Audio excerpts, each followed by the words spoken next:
Roquebrune. J'habitais Roquebrune. Et on avait une propriété en fermage de vignes. Et on avait gardé, on avait 2 hectares de pommiers ici, un peu de pruniers. Et c'est là que, que j'ai commencé à traiter avec mon père. J'avais 12 ans ou 13 ans. Et c'était des dérouleurs à l'époque ou à la machine à dos. Et on passait des produits qui sont interdits maintenant. Pour l'esca, pour la vigne, tout ça, on passait le pyralium, tout ça. Et on ne faisait pas attention, hein, ça sentait. Et quand ça sentait trop fort, on mettait, tu sais, une serviette autour du cou, là, et c'était tout, ça servait comme un masque, quoi. Alors je pense que c'est ça qui m'a déclenché une maladie de Crohn. J'ai acheté un premier, 11 hectares, donc. Et puis après, quand il a eu la pré-retraite, j'ai pris mes 11 hectares plus 10 hectares de mon père. Il a eu un cancer, lui aussi. Ça, c'était un peu plus tard. Ma fille a été intoxiquée avec les produits. Ça, c'est prouvé. Ils te font le poison pour t'intoxiquer et puis ils te vendent les remèdes en pharmacie. Ils gagnent sur les 2 tableaux, quoi. Ils t'intoxiquent, puis ils te guérissent. Après, ils te donnent le remède. Mais enfin, après, tu as subi comme moi les conséquences, quoi. Maintenant, je suis handicapé à vie avec tout ça. À forte cadence, parce que quand on avait la vigne, on ne traitait que 5 fois par an.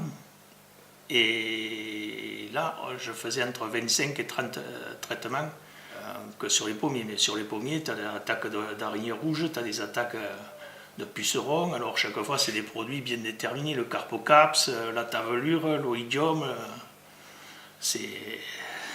Tu comprends, Les cadences, elles étaient...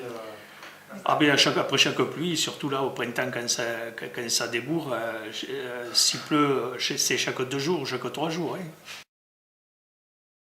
Si la pluie te lessive, il te faut de suite traiter derrière. Hein. Puis bon, j'avais 21 hectares de pommiers, j'ai tout arraché.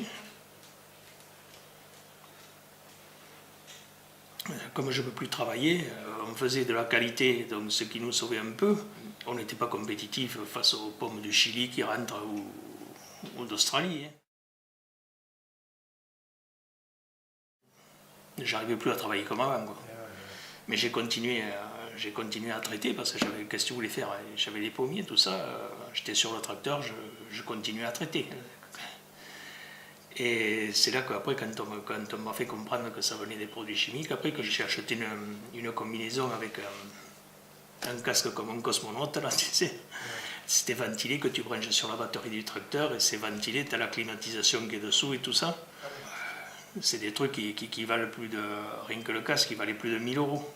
Juste pour la protection, merde, tu économises, hein, quand tu es juste... Parce que ce qui est le plus mauvais, c'est quand tu fais les pleins. Tu sais, j'avais un appareil, un Berthoud 1000 litres. Quand tu fais le plein, que tu fais la bouillie, là, que tu tournes, c'est du concentré. Et alors, après, quand tu le vides, tu as les vapeurs. Là, tu as la vapeur qui monte et tout. Ouais, après, j'ai dit, bon, mais, tu vas te protéger mieux. Mais trop tard. Il devrait y avoir des informations plus de la part de la MSA. Et que ce qui m'a descendu, c'est les produits chimiques. Trop de produits chimiques. Et il y a des traitements sur l'arbre, est-ce qu'il y en a aussi sur le sol, tout ça? Ben, les désherbants, ben, l'interligne, un tracteur peut pas, c'était sur un fil de fer, donc je désherbais sous le pommier, ouais. Et je gyrovoyais le milieu.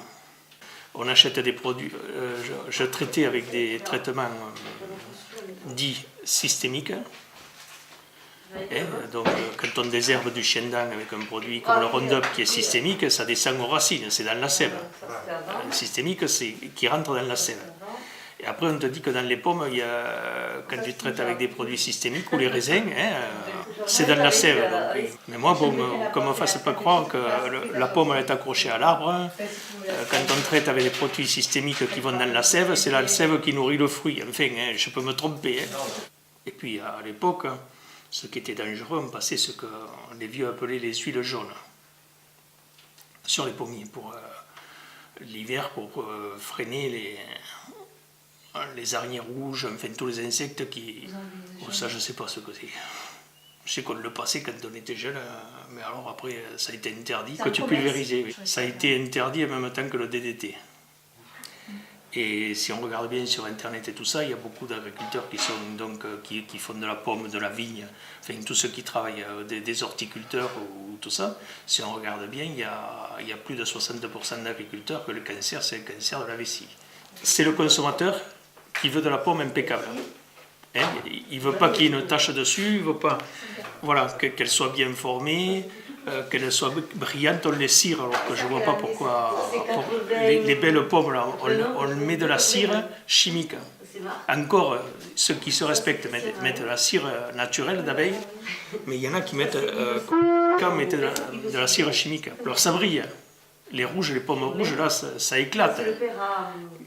On te met de la cire, alors si tu manges de la peau avec,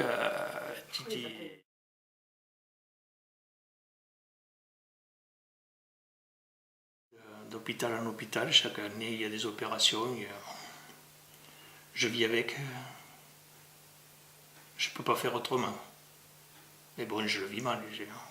C'est direct, on te met des poches pour l'urine et pour les selles sur le ventre, comme j'ai, et puis voilà. Tu vis, tu es amputé.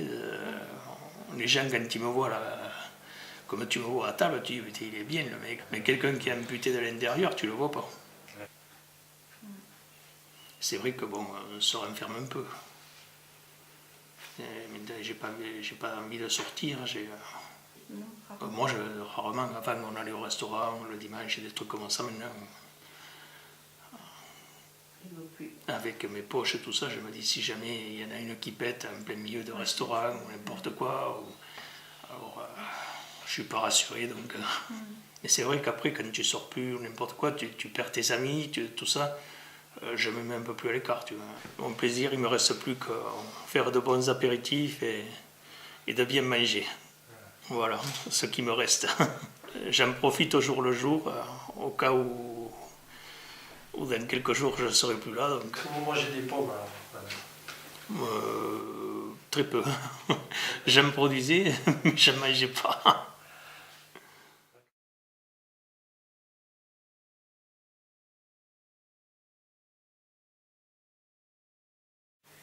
Donc tu avais quel âge quand tu es tombé malade en fait?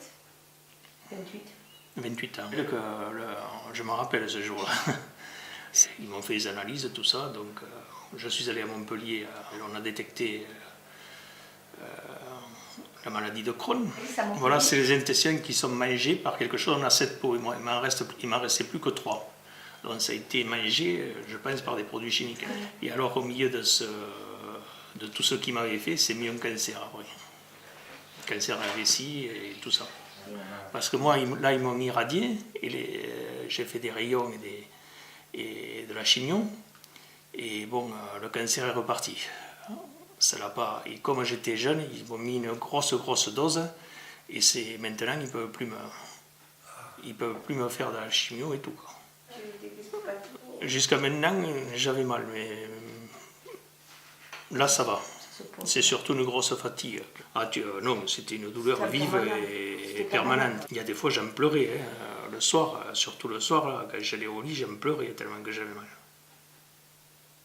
Bon, maintenant qu'ils m'ont mis des poches, j'ai plus mal, mais bon, j'ai des problèmes qui sont dus aux poches. Bon. Et non, c'est difficile avant de vivre. Il me faut des pantalons exprès, il me faut plus haut pour ne pas compresser les poches. Et puis tous les nuits, quand tu t'en vas, il te faut savoir qu'il y a un WC et tout ça. Enfin, je faisais un mois ici, 2 mois à l'hôpital. De nouveau, là, je vais me faire opérer mercredi. On pense que ça part sur un poumon. Ils vont m'enlever une lobe de poumon, là, mercredi prochain.